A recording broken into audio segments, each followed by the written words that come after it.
Okey, seperti kalau kita lihat di sini, kamu boleh download nota ringkas ini, okey, iaitu nota ringkas bab 1. Okey, nota ringkas bab 1, okey, iaitu yang bertajuk kedaulatan negara. Baik, so apa yang kamu kena perhatikan dalam nota bab 1, okey, iaitu kedaulatan negara ini, okey, iaitu dengan cara apa? Okey, kamu lihat, okey, bab 1, 1.1, iaitu konsep kedaulatan. So, apakah konsep, okey, takrifan konsep kedaulatan negara ini?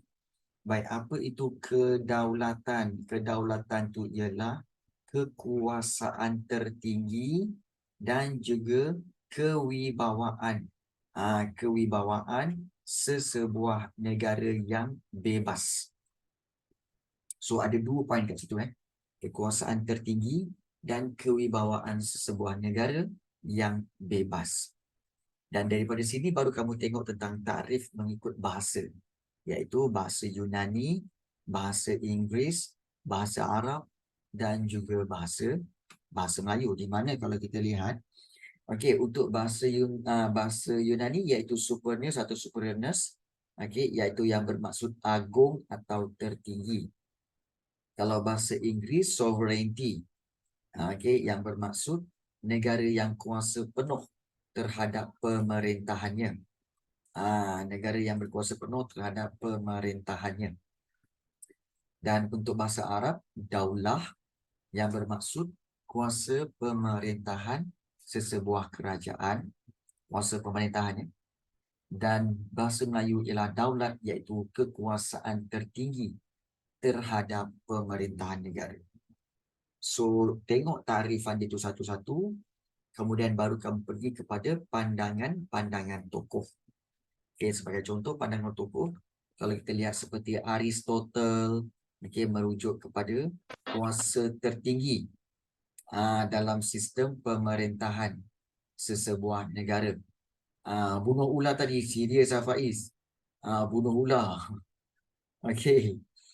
Kemudian Ibn Khaldun, okey, iaitu kedaulatan itu bermaksud kekuatan dan kekuasaan sesebuah negara. Okey, masih lagi kekuatan dan kekuasaan sesebuah negara. Tetapi dia berasaskan semangat kekitaan bangsanya diiringi dengan kekuatan semangat beragama. Itu perbezaan yang ketara antara kedua-dua ni. Kemudian ada Jean Bodin, okey, iaitu kedaulatan melibatkan kuasa tertinggi dalam sesebuah negara, bersifat kekal dan mempunyai kuasa tidak terbatas. Itu. Okey, kamu kaitkan dengan takrifan dia. Tunku Abdul Rahman pula, okey, kedaulatan dibina berdasarkan prinsip kebebasan dan keadilan yang sentiasa memperjuangkan kebajikan dan kesejahteraan rakyat. Dan Tun Dr. Muhammad Saleh Abbas, okey, mantan Ketua Hakim Negara kita, menyatakan bahawa kedaulatan ialah asas negara yang merdeka, memiliki kebebasan pada peringkat antarabangsa dan dengan hak dan kuasa untuk mengatur urusan dalam negeri tanpa telunjuk asing. So, di sini kamu lihat, okey, siapakah tokoh dan apakah takrifan kedaulatan bagi setiap tokoh itu. Okey, baik. Kemudian kamu pergi kepada jenis kedaulatan. Okey, ingat jenis kedaulatan ada 4. Kedaulatan tradisional, kedaulatan moden, kemudian kedaulatan undang-undang dan juga kedaulatan antarabangsa. So, kalau kita lihat kedaulatan tradisional merujuk kepada sistem yang berkuasa mutlak, yang mana kita tahu bahawa kedaulatan tradisional maksudnya kedaulatan yang dilaksanakan oleh negara kita sebelum kedatangan British, di mana kedudukan dan kedaulatan raja dia bergantung kepada kekuasaan dan kewibawaan raja. Kalau kedaulatan moden, iaitu berkaitan dengan hak rakyat dan juga kerajaan berperlembagaan. Dia tak ada raja. Kedaulatan moden tu. Kedaulatan undang-undang bermaksud kerajaan dan rakyat terikat dengan undang-undang sesebuah negara. Dan kalau kita lihat kepada kedaulatan antarabangsa merujuk kepada pengiktirafan PBB. Maknanya, PBB mengiktiraf sesebuah negara itu, kedaulatan sesebuah negara. So, jenis kedaulatan ada 4. Tradisional, modern, kedaulatan undang-undang dan juga kedaulatan antarabangsa. 4. Daripada situ, kita lihat ciri-ciri negara berdaulat. Ciri-ciri negara berdaulat, dia mesti ada 4 perkara ini. Ciri negara berdaulat, mesti dia ada perkataan mempunyai pemerintahan. Selalu pelajar cikgu tengok, bila ciri-ciri negara berdaulat, dia ambil, ciri-ciri negara berdaulat, pemerintahan, perundangan, sempadan, rakyat. Jangan ambil seperti itu. Ambil keseluruhan ayat itu. Iaitu, apakah ciri-ciri negara yang berdaulat? Iaitu negara yang merdeka, negara yang ada kewibawaan. So, negara itu mesti mempunyai pemerintahan, mempunyai sempadan, mempunyai undang-undang atau perundangan, dan mempunyai rakyat. So, jangan tinggalkan perkataan mempunyai itu. Ya, mempunyai itu jangan tinggalkan. Ambil sekali. So, kalau mempunyai pemerintahan, maknanya apa? Macam Malaysia. Ini contoh, Malaysia mengamalkan sistem pemerintahan raja berperlembagaan dan demokrasi berparlimen.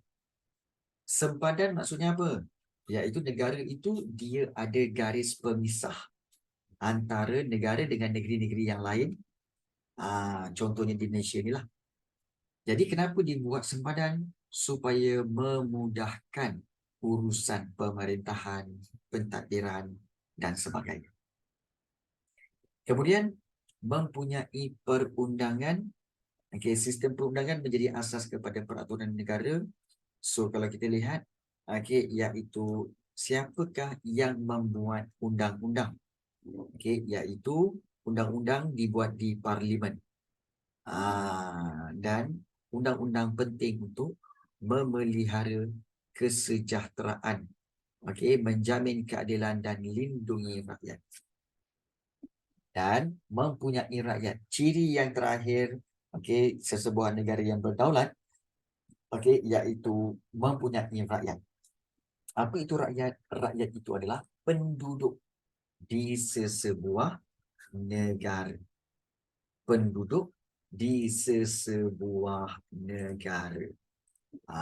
Itu penting. Baik. Selepas itu, kamu lihat 1.3, iaitu kepentingan mewujudkan negara yang berdaulat. Apa kepentingan dia? Apa faedah dia? Kepentingan atau faedah dia adalah untuk keberkesanan pentadbiran. Supaya pentadbiran lebih berkesan. Senang nak diuruskan. Kemudian, kepentingan negara berdaulat ini akan mewujudkan kemakmuran ekonomi. Di mana ekonomi kita akan membangun dan menyebabkan negara kita mewah. Makmur tu kaya. Makmur tu bermaksud kaya atau mewah. Jadi kalau ada negara berdaulat, barulah kita dapat kemewahan. Kemudian kesejahteraan sosial. Di mana dapat membentuk kesejahteraan masyarakat. Jadi bila masyarakat yang kita kata sebagai sejahtera, yang aman sentosa, maka dapat melahirkanlah generasi yang berilmu, berkemahiran melalui pendidikan, dapat memberikan sumbangan kepada negara. Dan kepentingan mewujudkan negara berdaulat adalah supaya dapat membentuk hubungan luar negara yang cemerlang. Ya, betul, ada. Membentuk hubungan luar dengan negara-negara luar, hubungan-hubungan yang baik, kerjasama, perjanjian yang baik dalam peringkat antarabangsa. Baik. Dan apakah langkah-langkah mempertahankan kedaulatan? Iaitu langkahnya kita telah lihat seperti berikut, iaitu mewujudkan kestabilan politik dan kemakmuran ekonomi, di mana pemerintah dan rakyat bersama-sama mewujudkan kestabilan politik. Seperti pemerintah mewujudkan pentadbiran cekap, elakkan amalan rasuah. Rakyat pula beri kesetiaan kepada raja dan negara, menyokong usaha dan dasar kerajaan dan sebagainya. Kemudian, untuk mengekalkan perpaduan kaum. So, langkah seterusnya iaitu kita perlu mengekalkan perpaduan kaum di mana pemerintah perlu menggubal dasar dan undang-undang berkaitan perpaduan kaum, memastikan keberkesanan pelaksanaan berkaitan bahasa, merangka program ke arah perpaduan kaum, dan rakyat perlu gunakan bahasa Melayu dan hayati prinsip rukun negara. Memahami dan menghormati agama serta budaya, amalkan semangat perkongsian. Kemudian yang ketiga iaitu memupuk patriotisme. Okay. So pemerintah apa yang kena buat untuk memupuk patriotisme iaitu memupuk perasaan cinta akan negara. Pemerintah boleh anjurkan sebab nak baca. Ini nota yang ada dalam ni lah. Nota yang ada dalam Google Classroom. Korang boleh download dan print out je sebenarnya. Okay. So memupuk patriotisme. Kalau cikgu baca dan saya dengar. Okay. Okay, pemerintah menganjurkan sambutan Hari Kebangsaan dan Hari Pahlawan. Pemerintah wajibkan mata pelajaran sejarah lulus, menganjurkan kempen dan menerbitkan filem untuk memupuk patriotisme. Kalau rakyat perlu menghormati lambang negara, bendera, jata negara, lagu negaraku. Okay. Meningkatkan imej negara dengan kejayaan dalam pendidikan, menghargai tokoh pelbagai kaum dan sebagainya. Dan langkah terakhir untuk mempertahankan kedaulatan negara dengan kita kukuhkan pertahanan negara, di mana pemerintah perlu juga menggubal dasar dan undang-undang untuk melindungi keselamatan negara, adakan perjanjian pertahanan, serta latihan tentera bersama dengan negara serantau atau antarabangsa. Modernkan aset ketenteraan. Itu tugas pemerintah. Tapi kalau tugas rakyat, apa rakyat kena buat? Rakyat perlu peka terhadap isu keselamatan negara dan elakkan kolaborasi, elakkan kerjasama dengan pihak luar yang mengancam keselamatan negara atau menganggotai pasukan pertahanan untuk mempertahankan negara dan sanggup berkorban demi mempertahankan kedaulatan negara. So, kamu go through nota ini sedikit demi sedikit, dah go through, sekali imbas, kemudian barulah kamu lihat soalan-soalan. Baik, so soalan-soalan ini telah cikgu kongsikan dalam Google Classroom dan juga dalam iaitu dalam soalan dalam grup WhatsApp. So kita mula akan bincangkan dengan soalan-soalan objektif dahulu, tapi kita tidaklah buat semua objektif sebab kita nak tengok soalan struktur dan juga soalan esei. Cikgu, dalam bab 1 boleh saya tahu soalan apa yang dah keluar tahun 2021 dan 2022? Okey. Cikgu ada analisis dia, tapi cikgu analisis soalan-soalan tahun 2022 belum lagi. Okay. So nanti cikgu akan bagi tahu ya Rafiq. Baik, dan nak main macam mana nak buang? Cikgu kan nak minta tips sebab bila saya study dah faham sikit. Tiba-tiba ada rasa nak rehat dan nak main. Macam mana nak buang? Baik. Seperti soalan objektif ini, caranya macam nak jawab. Okey, selalu cikgu ajar. Okey, iaitu pastikan kamu ada pen, dan juga bila jawab soalan, conteng kertas soalan kamu. Sebagai contoh, kita lihat soalan nombor 1. Konsep kedaulatan.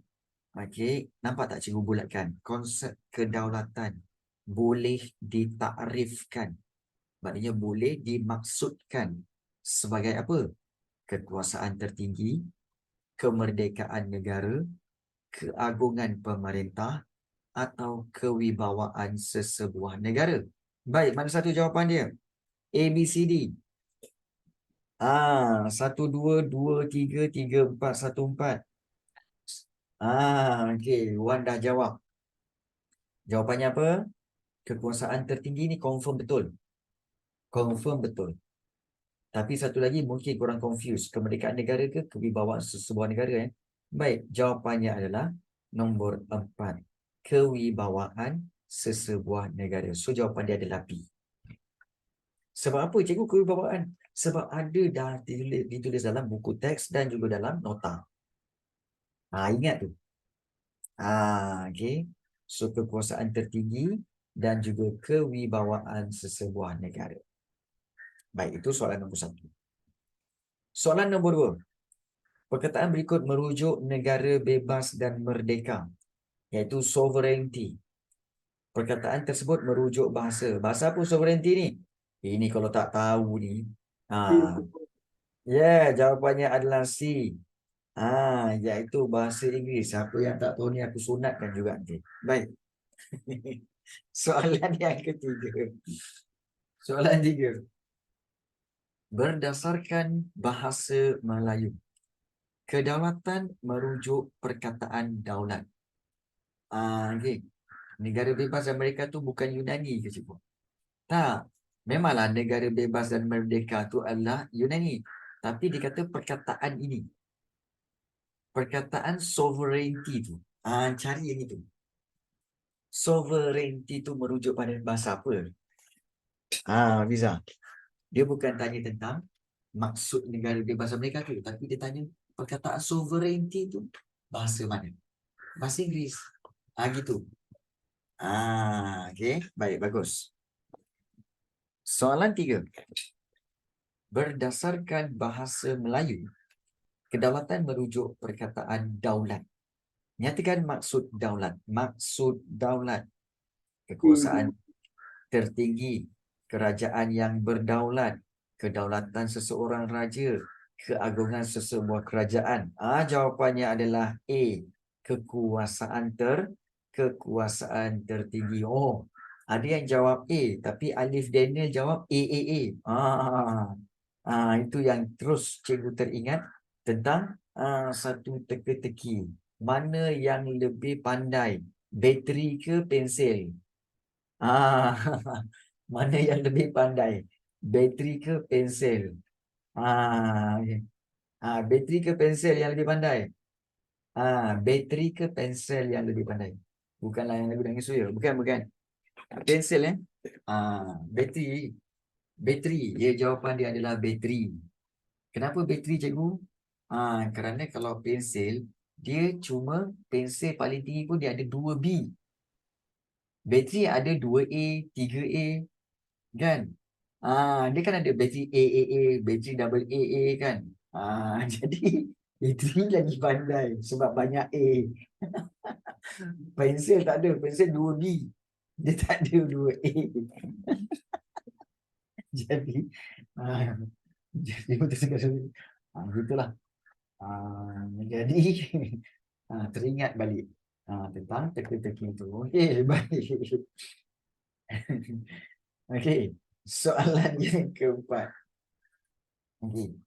Petikan berikut adalah tafsiran seorang tokoh tentang kedaulatan. Baik. Tafsiran seorang tokoh tempatan. Kedaulatan dibina berdasarkan, tengok kata kunci, prinsip kebebasan dan keadilan yang sentiasa memperjuangkan kebajikan dan kesejahteraan rakyat. Siapakah tokoh tersebut? Tokoh tersebut itu ialah siapa? Tunku Rahman. Di Tunku Abdul Rahman. Sebab keywords dia prinsip kebebasan dan keadilan.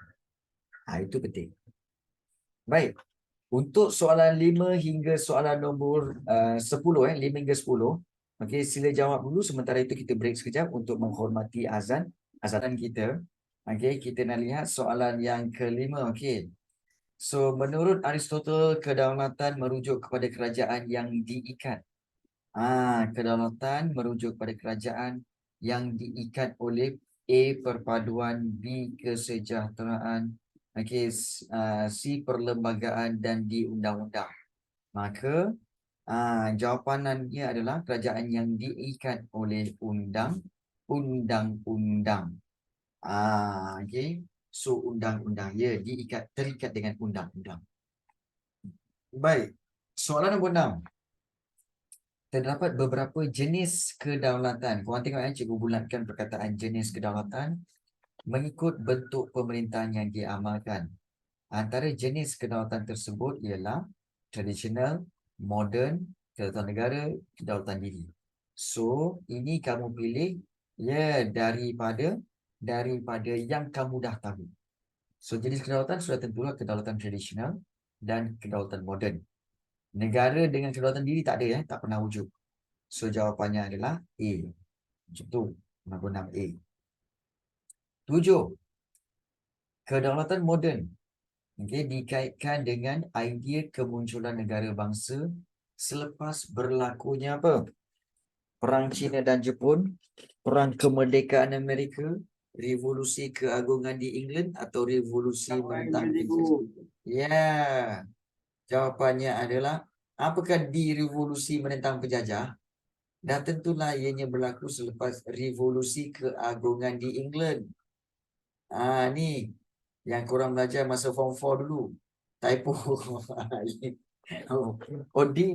Dia sebenarnya nak jawab C tapi type D. Typo lah. Okey. Lain macam typo kau. Okey. So 7 adalah C. Okey. Halaman 8. Badan yang bertanggungjawab untuk memelihara dan melaksanakan kedaulatan undang-undang ialah adakah Dewan Negara, Badan Kehakiman, Dewan Parlimen dan Badan Pemerintah. Baik, fahami kehendak soalan. Badan yang bertanggungjawab untuk memelihara dan melaksanakan, to implement undang-undang. So, apakah jawapan dia? Badan Kehakiman, cikgu. Jawapannya ialah Badan Kehakiman.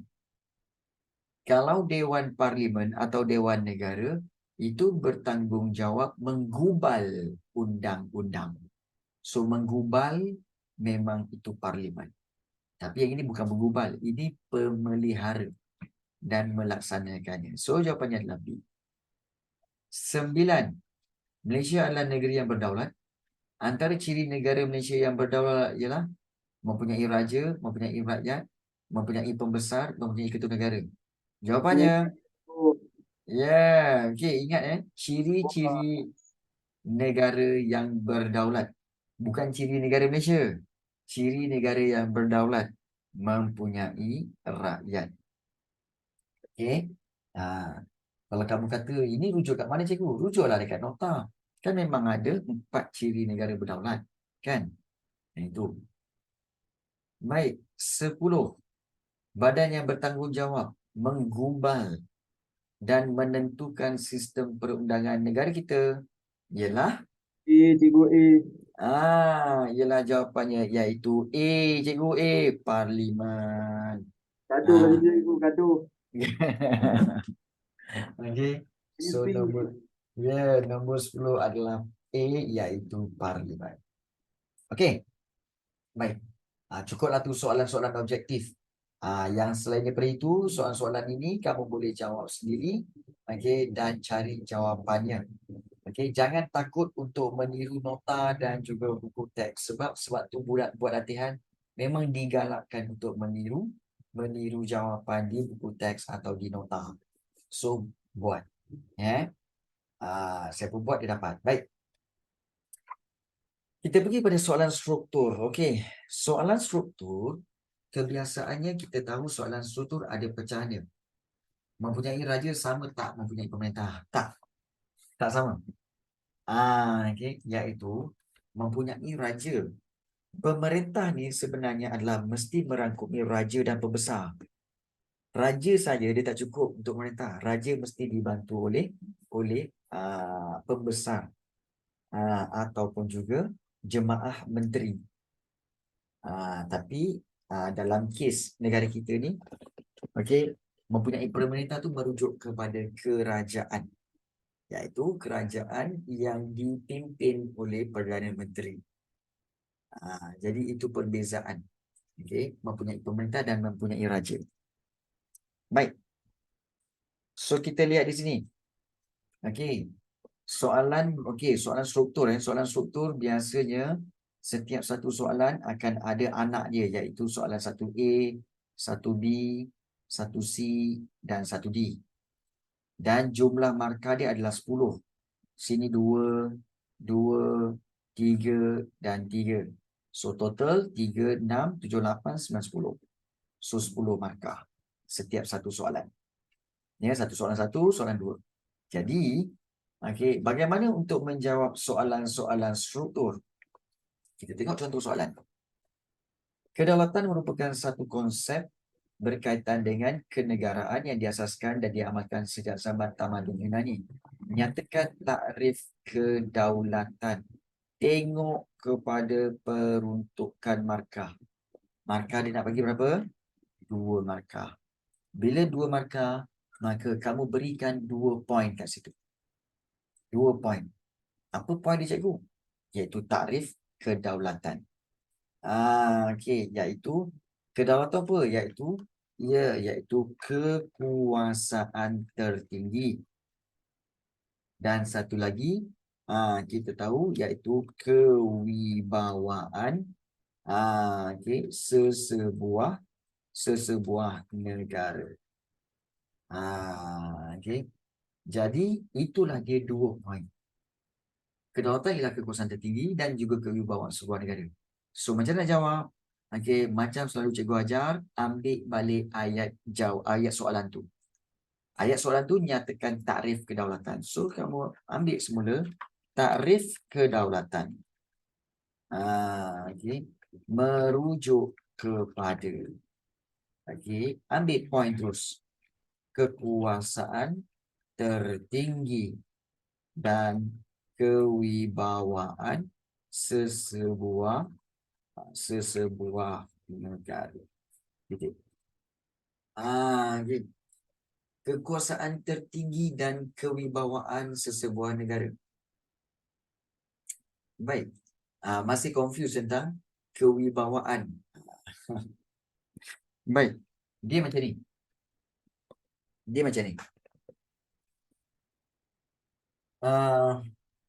Kamu di sekolah, ada kawan-kawan kamu yang menjadi pengawas atau prefect, betul? Baik.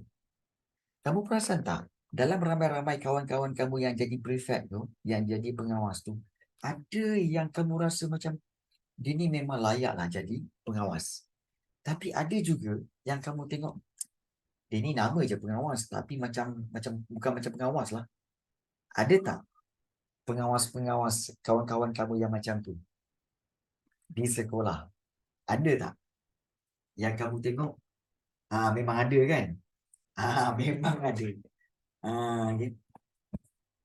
Ya, betul. Memang ada. Baik. Sebenar-benarnya, kalau kamu lihat, okey. Baik, so ramai yang tahu. Ada juga pelajar yang tanya, kenapa dalam Zoom chat ini, tidak semeriah dahulu. Ajaklah dia orang jawab soalan sama-sama. Baik, untuk pengetahuan kamu, ramai pelajar-pelajar sebenarnya yang chat dengan cikgu, tapi dia orang semua direct message. Rafiq Syahmi, Alif, Daniel, Hafiza, banyak sebenarnya. Okey. Jadi sebenarnya ada, cuma dia orang direct message pada cikgu. Okey, baik, kembali. Kalau kamu tengok kawan kamu, prefect, seorang pengawas, dia ada kuasa. Dan kamu katakan, dengan dia punya gaya, dengan cara dia bercakap, kemudian cara dia tegur pelajar, dia ni memang layaklah jadi pengawas. Kerana apa? Dia ada kewibawaan.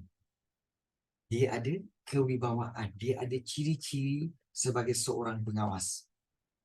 Tegas, tapi bertolak ansur, kemudian sentiasa berpakaian kemas. Itu wibawa. Dia ada kuasa sebagai pengawas dan dia ada kewibawaan sebagai seorang pengawas.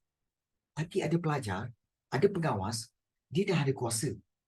Tapi kan, kadang dia masuk sekolah kan, pakaian pun selekeh. Okay, kadang-kadang dia macam, dia asyik nak bergaduh je dengan orang. Kan, asyik cari pasal aja. Kadang-kadang dia tu sendiri yang langgar peraturan. Bermakna apa? Dia ada kekuasaan, tapi dia tak ada kewibawaan. Faham? Jadi kalau macam negara, dia mesti ada kekuasaan dan kewibawaan untuk menjadi sebuah negara yang berdaulat. Ada ke cikgu negara yang ada kuasa tapi tak berwibawa? Ada. Contoh macam negara-negara di Afrika yang terlibat dengan perang saudara seperti Uganda, Nigeria. Diorang ada kekuasaan tapi diorang tak berwibawa menjadi sebuah negara yang berdaulat. Sebab mereka sendiri sering berperang. Negara apa ni? Nampak tak? Dia ada kuasa tapi dia tidak ada kewibawaan. Jadi itu yang dimaksudkan kewibawaan.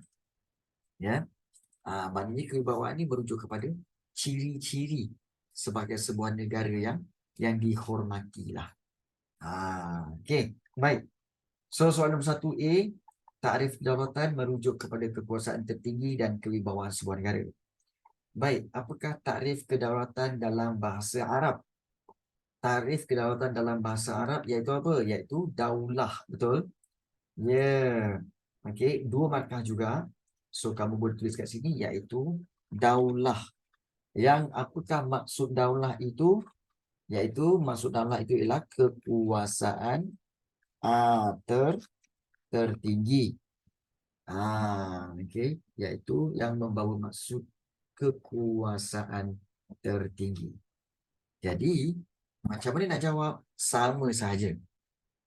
Iaitu bina ayat jawapan daripada ayat soalan. Takrif kedaulatan dalam bahasa Arab ialah berasal dari perkataan daulah yang membawa maksud kekuasaan tertinggi sesuatu pemerintahan. Jadi, itu takrif kedaulatan dalam bahasa Arab. Baik. Senaraikan 3 jenis kedaulatan yang diamalkan oleh sesebuah negara. 3 jenis kedaulatan. Baik, untuk soalan seperti ini, bila diberikan poin kat sini, yang ini tak perlu bina ayat. Terus sahaja tulis jawapan. Iaitu, kalau jenis kedaulatan, kamu boleh tulis seperti kedaulatan, kedaulatan tradisional, kemudian juga kedaulatan moden, dan satu lagi iaitu kedaulatan undang-undang. So macam tu. So terus saja menjawab, tidak perlu untuk membina ayat. Baik. Situ dapat 3 markah. Dan soalan D. Pada pendapat anda, mengapakah konsep daulat penting kepada sesebuah negara? Mengapa konsep kedaulatan penting kepada sesebuah negara? Baik. So, tengok kepada peruntukan markah, iaitu 3 markah. Maknanya kamu kena beri 3 poin ataupun 3 isi. Baik. Baik. Konsep kedaulatan negara ini penting kepada sesebuah negara untuk apa? Baik, ada yang memberitahu iaitu untuk mengekalkan keamanan. Keamanan negara. Kemudian juga mengelak daripada apa? Mengelak daripada mengelakkan kacau bilau dalam negara. Dalam negara. Dan juga kita dapat mewujudkan apa? Mewujudkan, ini banyak mewujudkan kemakmuran ekonomi. Mewujudkan kemakmuran ekonomi. Kalau ada yang tanya, cikgu, mana cikgu dapat jawapan-jawapan ni? Baik, ini sebenarnya adalah soalan keban. Kalau soalan tu pada pendapat anda, maka ini soalan keban. So, konsep kedaulatan penting kepada sebuah negara. Maksudnya apa tahu? Sebenarnya, soalan dia lah, apakah kepentingan kedaulatan? Apakah faedah kedaulatan? Okay. Cikgu, kemakmuran dan keamanan tu sama ke? Tak sama. Aman, damai. Okey, ingat. Ini, okey. Okey, permainan perkataan ini korang sangat kena jelas. Keamanan maksudnya adalah okey, keselamatan dan ketenangan. Okey, betul? Tapi kemakmuran ialah bermaksud kekayaan, okey, dan kemewahan. Beza tak? Beza kan? Kemakmuran ialah kekayaan dan kemewahan. Keamanan, keselamatan dan ketenangan. Jadi memang sangat-sangat berbeza. Memang sangat berbeza. So, itu maksud sebenar kemakmuran. Baik. So, bagaimana untuk menjawab soalan ni, cikgu? Dia yang tanya, macam mana nak jawab soalan ni, cikgu? Tu terus jejak je boleh. Baik, cara nak jawab dia iaitu kamu kena ambil seperti biasa, ambil perkataan pada pendapat anda ini dan kamu mulakan dengan ayat pada pendapat saya. Jangan kau mandai-mandai tulis. Okay. Bila tulis, pada pendapat anda, kamu tulis pada pendapat anda. Padahal ni jawapan. Jangan. Kamu suruh cikgu tu pula jawab. Baik, pada pendapat saya. Okay. Konsep kedaulatan penting, okay, kepada sesebuah negara kerana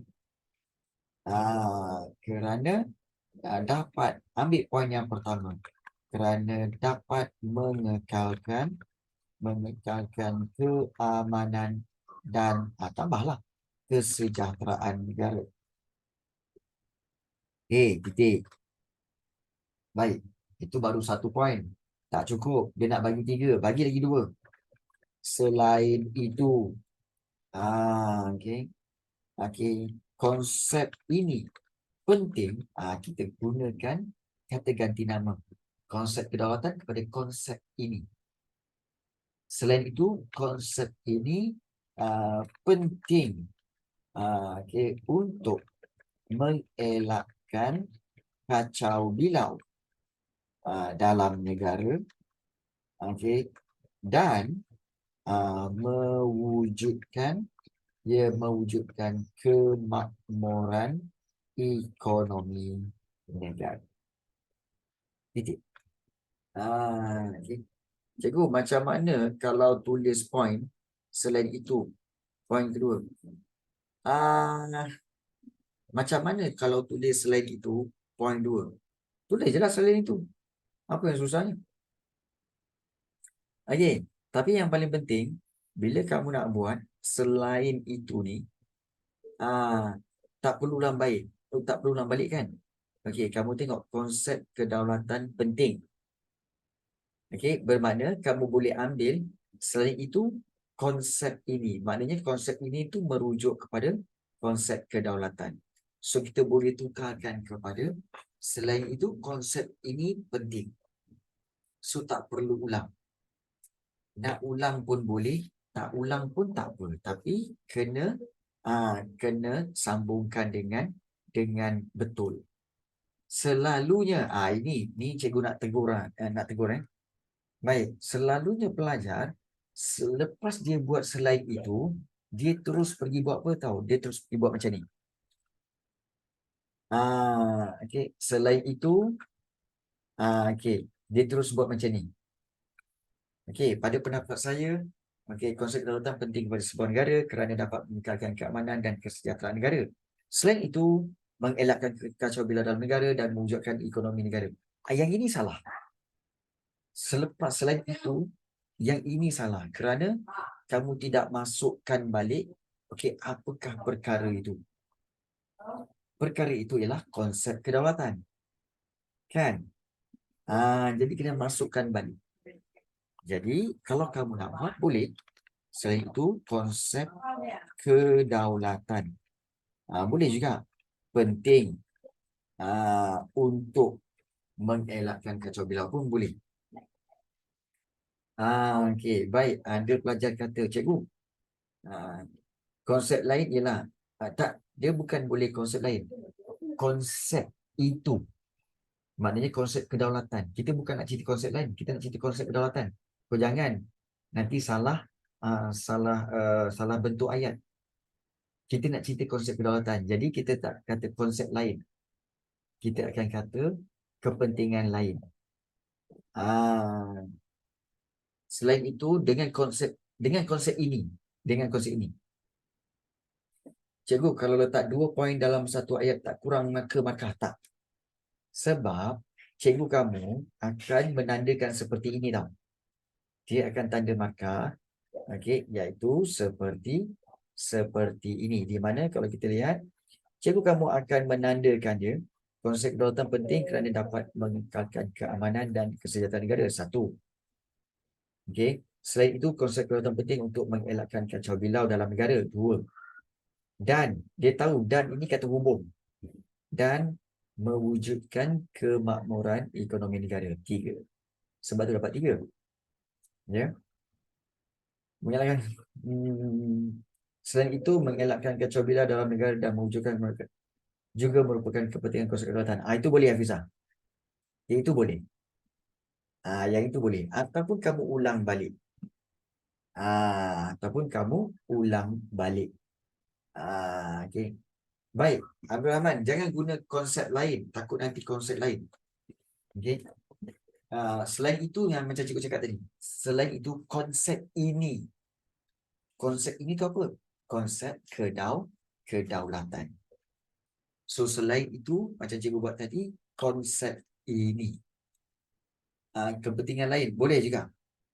Selain itu kepentingan lain bagi konsep kedaulatan, kepentingan lain konsep kedaulatan adalah pun boleh juga. Kepentingan lain ialah tak boleh. Kepentingan lain konsep kedaulatan ataupun kepentingan lain konsep ini adalah gitu. Okay. So kena jelas tentang cara menjawab soalan dan membina ayat jawapan. Terus lanjut cakap, sebenarnya kebanyakan pelajar dia bukan tak tahu fakta, tapi dia tahu fakta yang sedikit